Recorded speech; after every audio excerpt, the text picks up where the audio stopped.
making a fucking cake of me.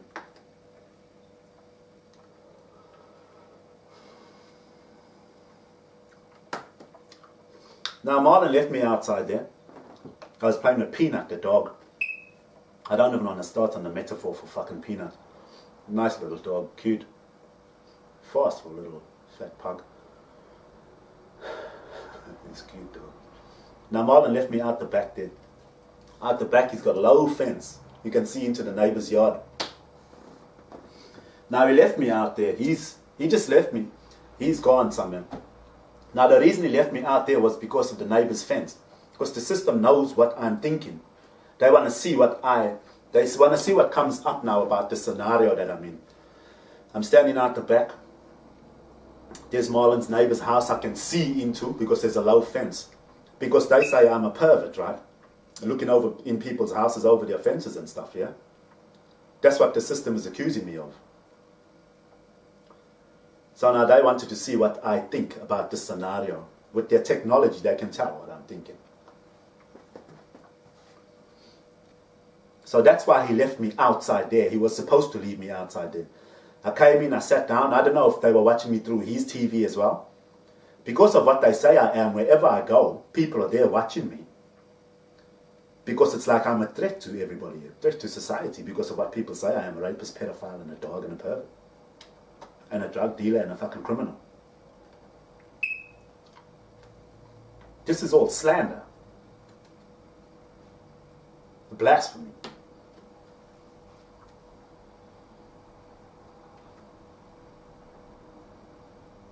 Then he was telling me about this job he done with Paul. I'm not sure if he done it with Paul Dressels, but anyway, we'll leave Paul out of it for now. He was telling me about this fence he done up here in Vic Park. On the corner there next to Office Works. And it's got a big green gate. Now I realize he's telling me this. The big green gate, it relates to green panties again. People set me up at FMG. People set me up with green panties at Walkabout Hotel in Port Hedland. They relating to Nina's panties that I used to live with, and Lisa Grand Fackrell. Green panties came up. This is what they're talking about. He's telling me about the house and the green fence because it's supposed to relate to green panties now, right? And also, it's a fence and a gate which relates to peeping over a fence and invading people's privacy. That's how much it's got in it, except. It's got the fence, the green gate relates to panties and perversion. This is what people are doing to me, except. Because with the technology, the system can decipher what I'm thinking about these scenarios that he's telling me about. That's how much connotations are in the scenario that he's telling me about. He's left me outside with his low fence and his neighbor. He's telling me about this fence in Vic Park and the green gate and all that there. You know what I'm saying? People are like investigating me and about these accusations, yeah. Not only investigating me, they bullying me, harassing me, invading my privacy and stalking me and mocking me. And anyway.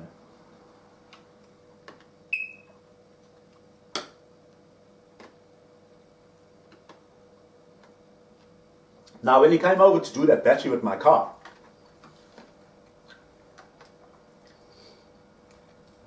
he asked me, he took me to McDonald's, yeah? He took me to McDonald's to make a mockery of me because I always said I like Hungry Jacks.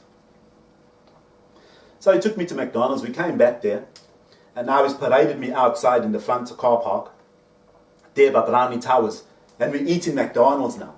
Because I used to tune, fuck, I don't smoke McDonald's, I like Hungry Jacks and this and that. So he's sitting out there by the youth, and I'm chowing McDonald's. Now he's basically parading me out and making a cunt of me. That's what he's doing. Making a fool of me. Chowing our McDonald's out there. So he's paraded me now like, it's like taking a photo. All these things he's done, he's come to my life. I haven't seen him for so long. He has a trusted friend. He's fucking taking me around and making a fucking cunt of me.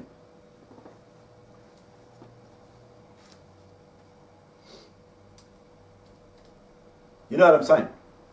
Just shallow, cheap shit, is that?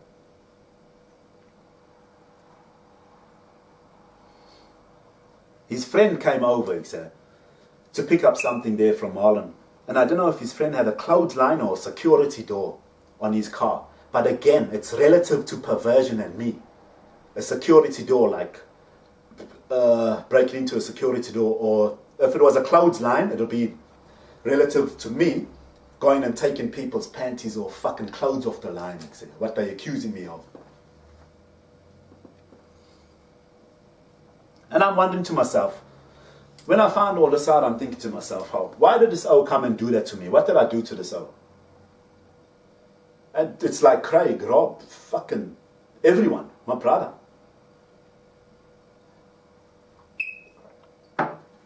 You know what I mean? Because people are calling me a criminal, a rapist, this, that, that. So I'm wondering, what is it that people, why are you bullying me? Is it because you used to steal cars back in the day? I know you did. Walk around with a key and fucking break into cars or whatever. I'm wondering why now you came to treat me like that. There was a girl, Lydia, that used to stay across. People bully me now about Lydia. They think I used to perv on my neighbor, Lydia. What a load of crap, Because they've gone and looked at all these women that were in my life, and they've tried to figure out now whether I've invaded their privacy or perved on them and stuff. I think they've questioned all the women in my life, Guaranteed, like I said before, all in 2013 when all the ladies we were in contact, the system is trying to find out if I've involved myself in any kind of deviant behavior with these people's lives. Because I've also been driving around at night, weird hours of the morning, but just going for a drive down to the river, walk the dog and do my thing. Just chill. Anyway, so I was wondering, why is Marlon doing this? Did you hear me talking about him stealing cars? With my neighbor Lydia, ask him. He used to go there, jump the fence with Barry or whatever, and root Lydia. She was an underage fucking schoolgirl, I'm sure. People are accusing me of liking little girls, bro. Didn't you used to go jump Lydia's fence and fuck her? You know what I'm saying? Wasn't she underage?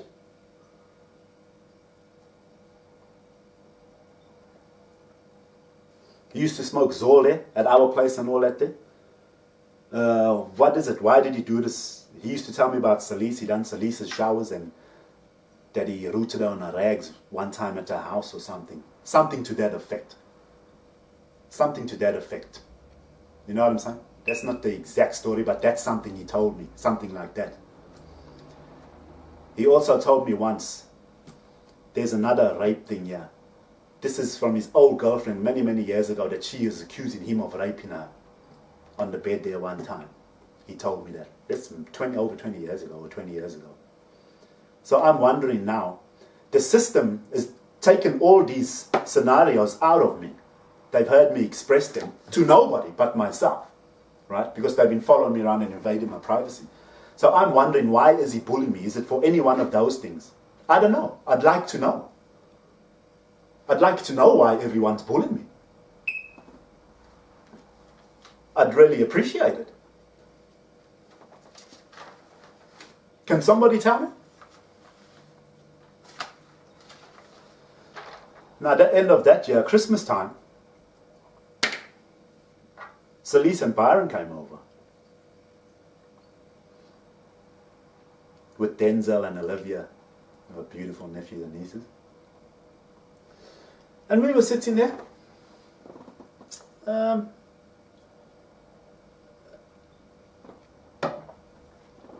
Okay, I had a fucking... I had some stuff in my room there that I didn't want anybody to see. It was in my room, and my room door was open, right? Now my mother was saying to me, "Oh, Olivia, why don't you go there to your uncle's room? Go to your uncle's room." And I'm thinking now, oh, there's a bong on the floor there. You know, and I'm thinking, oh, no, Ma, don't send her to my room, man. You know what I'm saying? Just leave her out of my room. Don't send her to the room. If I wanted somebody in my room, I would have cleaned it up and I would have taken her in there. So now I realize my mother was making me feel like a cunt. It's like she was trying to prove a point to me because they knew what I'm getting up to but didn't say nothing to me. But now, they want to make a fucking example of me. They're not saying anything to me about been aware of my behavior in my room. But now they want to make me feel like a fucking asshole. With little kids especially. So she's doing that on purpose to make me feel obliged to go, oh, no, this and that. You know, she's stressing me out, making me feel a bit anxious. Fucking with me, you know what I'm saying? That's emotional, fucking psychological fucking bullying. They've been psychologically fucking bullying me, you know what I mean? Like, you can't just fucking do that to someone and think it's okay, man. I wasn't doing anything to anybody. Just making a fucking prick of me. That's that's bullying, you know what I'm saying? That's mentally fucking bullying someone, man. And I was so fucking pissed off when I realized when I realized last year how everybody's been fucking mocking me. You know what I mean? I'd have cleaned up my room and this and that and fucking, you know. She's just sending a kid to my room. No, keep the kids out of my room. I'm a grown man. Which grown adult just wants kids running into their room? You know what I'm saying? Oh, making me feel like a complete asshole. And Celice was on the couch there. We were sitting in front of the TV. And Celice is there, Olivia's there, and I'm here. And I sat down there, and I'm playing with Olivia. She was colouring in, you know. And so I'm colouring in with her, and this time we were fairly new to each other. So I'm trying to develop a trusting relationship with her, you know, as an uncle. And I'm colouring in and stuff, and we're getting on like a house on fire, bro. We're getting on so well, and every time me and Olivia are getting on, Celice would cut in and go, oh, Olivia, come here, eat this. Come here, do this. And then Olivia, then we'd start getting back into it again and colouring in, and I'll be talking to her, and Celice would be, Olivia, no, come here, do this, do that. Every fucking time I was developing a relationship with Olivia, Celice would cut me off. And that time I just thought, oh, you know, that's just Celice, that's how she does it, you know. She's just being a mother. She was fucking bullying me. She was making a complete fucking asshole of me. I'm Olivia's uncle. Why are you making such a complete asshole of me? You know what I mean? How do you think I feel? Can you imagine that? Imagine if I was sitting there and my daughter or my kids there knew their uncle. And I just thought that every time you getting on with my kid, I'm going to fucking bully you. You know what I mean? Oh, no, do this. No, do that. Can you imagine that?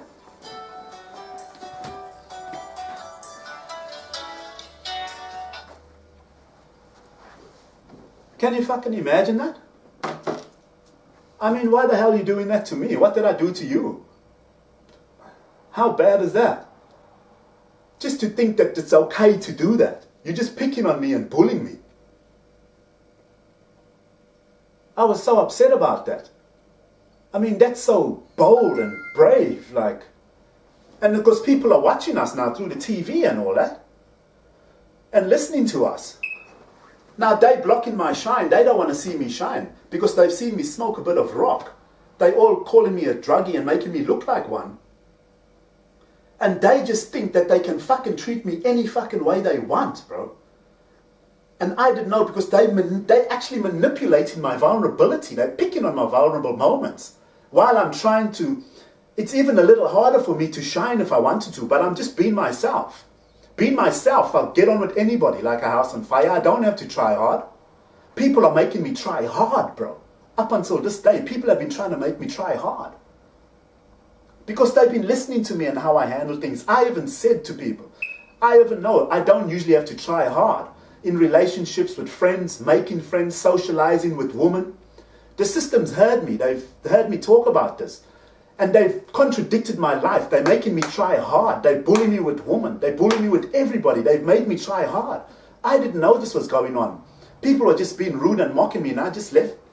I just thought, oh, okay, that's them, you know. They were all fucking doing it on purpose. I mean, how shit is that? Every time I'm getting on with my knees, Celice is, no, Olivia, come here, do this. That, no.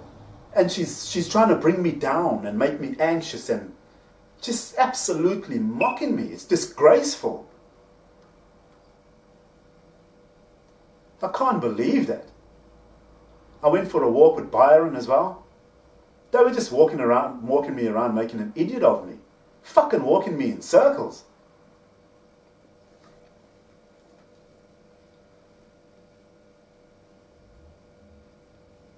Hey, and I was getting on so well with Olivia. Oh, we get on like a house on fire, man. I love kids, they're beautiful. And people have this thing with me and young girls, bro. You know what I'm saying? Like I like young girls. I joked once or twice in the car or wherever. I saw a young girl on the road and I went, "Aye, too old." No, what did I say? "Yeah, too old, man. You're a granny." You know what I'm saying? And she was only about a 16-year-old schoolgirl. Now, I was joking. Fuck me, I was joking. See, if people have heard me say that, and they looking at me as a rapist and a potential pedophile and a pervert, imagine what they think of me if they hear me say that. But I'm just joking. Fuck it, I'm joking. And I even said in my life, you know what's one of the best things about being single? Having a good job, getting my house, seeing my kids and my cars. People took that away from me because they wanted to block my shine. Because I'm a single guy, you see. And I would have had everything in my life by now. I would have had everything in my life and the system took it away from me because I was the one with the most potential in this scenario with the people to shine by myself. Without a missus in my life and without my kids. People took that away from me because they knew that. I now know what happened. People done this deliberately. I'll get onto later about how my friends are all prevailing now and why. But where was I?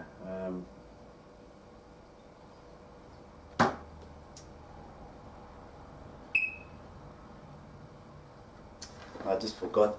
They've been frying my brain, so I'm trying to get the story out now before they just make a mockery of me. They're messing with my memory now because I'm telling my story. So every day they just fry me and fry my brain. It's getting harder and harder to tell my story. It's getting harder to see, like I just lost the train of speech where I was just before. Because people are blocking my shine, bro, you know, because I had the potential to have everything in my life now and the system knew it. So they're blocking my shine. And another thing, that's what I was saying. With bloody woman and me joking about the young girl saying, "You're too old, you're a granny." I was only joking. Because people think I've got some fetish or something. Or I like young girls, etc. You know what I'm saying? Because my wife was 21 and I was 30. I think because Haley was younger or fucking a little, but we were just drunk. You know what I'm saying? I didn't even really know Haley before then. My wife was 21. So people have related all these things and the dirty pictures or whatever that they've invaded my privacy and got on my phone. There's probably young girls in there, but there's young girls all over dirty pictures and porn. Doesn't mean they're underage. Because it's an underage thing and young girls that people are treating me like I'm a pedophile, you know? So I joked about that girl and I said the best thing about being single, having a good job, your house, your car and your kids and everything in order, or not even for that, for any guy, is that the girls don't have to get any older. The girls can stay young. I think people misinterpreted me as fucking liking little girls, bro. You know what I'm saying? Now, all that means is that I don't have to go and get an older girl in my life. I'm a single guy. I can go to a nightclub and pick up an 18-year-old chicka babe and be happy and proud, and she can be happy and feel great about it. I can go pick up a 20-year-old. I can go pick up a 25-year-old. I can go pick up a 30-year-old. I can go pick up a 35-year-old. I can go pick up a 40-year-old. That's what I mean. The girls, they stay young. They don't have to get older. It works both ways. For a woman, the guys stay young. They don't have to get older. That's what I meant. I didn't mean the girls stay young. Yeah, they don't have to get older, you know, they stay young. I didn't talk about underage girls, you know what I'm saying? People try to make me a fucking pedo or something, like I've got this fetish with young girls. Fucking hell, Alex, I was talking about young cherries, man. 20-year-olds, 18. I can go to a nightclub now and pick up an 18-year-old girl and there's nothing wrong with that. How? People make me feel and they treat me like that's like I've got this intentions, you know, or sinister or deviant intentions, except how? I fucking invite to the jaw now? It'll make me feel bad about it, except. Hell, I mean, personally, I wouldn't have invited for cherries 20 or whatever, but fuck, you know, I'm 43. So a young cherry is a cherry under 43. You know what I'm saying? That's all it means. But people were looking at me as a rapist, a pedophile. A rapist 2 times, a pedophile, a pervert, and a criminal, an armed robber. So when I was saying things like that, can you imagine if they're looking at me like that already and I'm saying things like that about girls and all this? And they're calling me a truck. You know what a fucking truckie is, huh? Look at this shit. This is a story I'll get onto later. Let me show you something. Let me show you something, mate. This is what I've been fucking dealing with. I'll talk more about the story later. You see this hat? I've been exploited. And I don't like it because everybody knows my business and they treat me like a dog. Businesses, bro. Businesses. I bought this hat. I only realized fucking a couple of months ago. You know what this hat says? It says filthy few. It's a truck fit hat. A truck fit. That's what they call me, a truckie. Meaning I slam my dick into girls' butts. Because it happened twice. So they call me an ass rapist. A truckie. It's a truck fit hat, you know what I'm saying? Now I mean, I don't want to fucking take the piss out of the brand or whatever, but this has been placed at place for me.